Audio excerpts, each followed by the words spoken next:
that's what helps make it better. It does. That conversation does make it better. When you and I discuss things, and we've discussed things over the years, one thing you have to remember is that Erin and I are probably away from each other about 15 minutes a week, at least for the last 7 years. We don't get away from each other very often, nor do we want to. No. At least I'll speak for myself. You can speak for me too. It's okay. We enjoy our company. We enjoy each other's company. And I can't say that it was like that all our lives It was not. in prior relationships, but I can definitely say that it's true now. We've spent a great deal of time with each other and learning, and my mom actually said one time, she said, it's like you guys have a 30-year relationship with the amount of conversations you've had. Okay? But that continuity is helpful for me because I get to know you.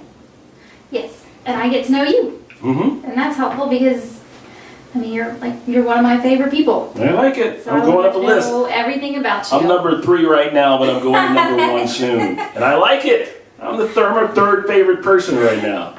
All right, there are slots for 1 and 2 open. So you know. It's not true. All right, but she's my favorite person personally. I mean, and sometimes in marriage, everything isn't equal. But anyway, you know, this is the way it works.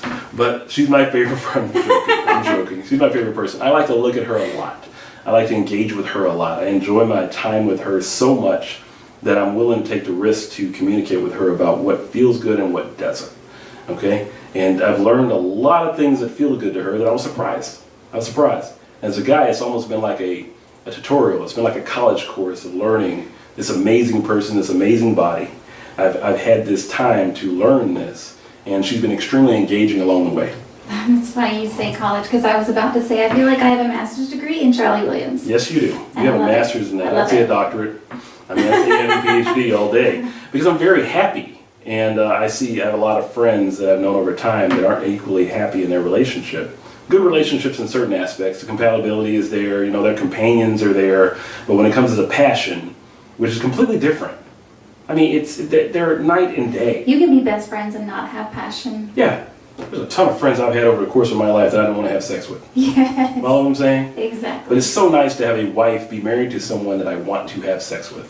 You know? And that's not, you'd think that would be something that would be normal. But I'm learning over time that, again, from prior experience, that it's not. You know? Women going out girls' night, guys' night, doing this and that. I'm always looking for something that I don't have at home because we haven't mastered how to be a boyfriend and a husband and a girlfriend and a wife. Because when you first started dating, what did you want to do? You wanted to be around each other all the time. Everything.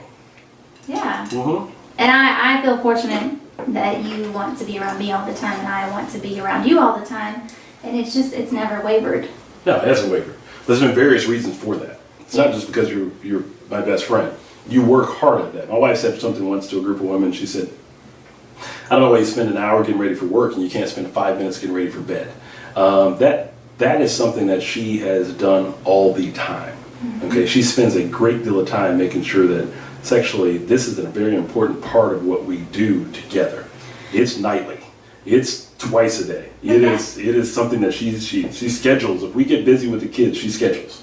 So. Yeah. But that requires women to take ownership of their own sexual identity and communicate what they enjoy and don't enjoy, because according to the Kinsey research, only 48% of women reported faking an orgasm at least once in their life. Half of women in America have reported faking an orgasm. Did you fake an orgasm? No. You telling me? No. You can let me know. Never. Seriously, it's a race. I mean, Hope you get there first. You've got to be responsible for your own. You know what? We'll see who gets there. You are And never clock that starting. way. You are never that way. You're very generous. Yeah, Let's just say that. I can be generous. Yeah, it's all about me too at the same time. So I'm just happy that what we like coincides with each other, because boy, it's not work. But okay? we communicate. We do communicate. So there is never a reason to fake an orgasm. Yeah, there's not a reason.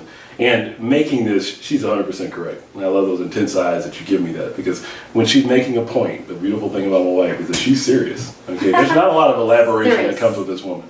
I can be the one that's, hey, this is exciting. She's really base, factual all day. And whatever she feels, she tells you. It's black and white. The one thing to remember in talking about faking orgasms and faking a good time. I mean, guys, we fake it. we've actually encountered, the last couple of years, guys talking about, hey, yeah, men have a reputation of we're going to get ours, right? Okay, Yeah. I just said that. Yeah. It's a joke. It doesn't necessarily mean that that's satisfying, okay? It is something that you have to work out on each level with each other, okay? Sex is not something that when a man gets there, he's guaranteed to enjoy just because he's a man. And I have a wife that understands that and puts a lot of time into making sure that 7.5 minutes isn't something that's a reality for us, okay? It is something that, because it's so interesting and she puts so much time into it, it becomes, like we said earlier, it becomes an adventure. And go ahead. But it's not just a means to an end, which is orgasm, it's an experience. Mm-hmm. And that's one thing I really appreciate about you and us is that it's, like I said, an experience. It's something that we are enjoying and not just trying to get to that end point. I want to hit it and quit it. And some days we have those days, and that's usually going to be parked on the side of the road somewhere. What we'd encourage is, in closing, is because sex boosts confidence. It feels great, it feels good. But what we'd encourage couples to do, and like I said, it's not just couples, it's singles. It's and couples that have creative relationships. Every person in the world. Anybody that happens to run across this thing. We'd encourage you to be creative and explore. We'd encourage you to take ownership of this. And as we have future podcasts, we're going to try to do this thing weekly. We've got a couple of other more clinical podcasts that we're doing, broadcasts that we're doing, that we have to devote some time to, which are marriage and family therapy. The one thing that we encourage you to do as you listen to these, we're going to try to hit a point every week. And some of these may seem explicit. If they seem explicit to you, then you're probably not doing what you need to do. Okay? And I'm just being honest. I'm kind of putting you on point here, especially when it comes to the guys. We're going to talk about sex toys. We're going to talk about intimacy. We're going to talk about the different ways people have made things successful in their own relationships when it comes to sex. I don't care if we talk. We don't care if we talk about different spots to do it. Hey, this is a great thing to try today. This is going to be something that is as much for us as it is for you.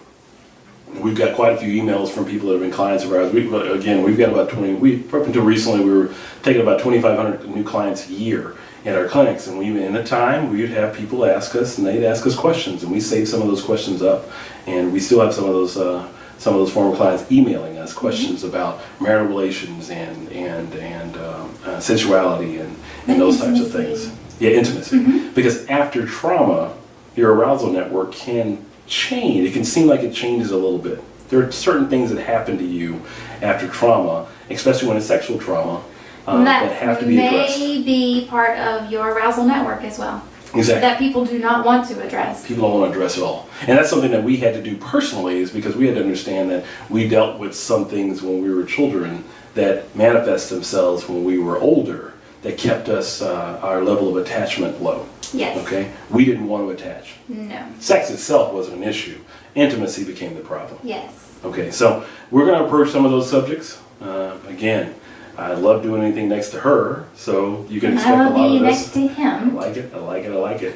So you probably will be seeing us a lot. If you tune into this podcast, again, it's sexbecause.com, www.sexbecause.com. You can check us out on SoundCloud, and also, where else? iTunes soon. I guess we're post-publishing to iTunes as well. But right now, SoundCloud. Yes, SoundCloud right now. Okay, and we have a whole website set up there where you can kind of check out our credentials. You can also check out some of the things, podcasts and blogs that we've done in the past, and hopefully it can provide some helpful information over the next couple of weeks. Okay, so again, my name is Charlie. My name is Arian. She's fantastic, and we'll be doing this again here real soon. All right, this is Sex Because. Signing out. Signing out. Bye.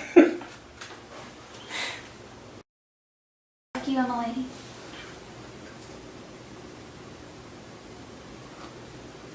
On your left foot.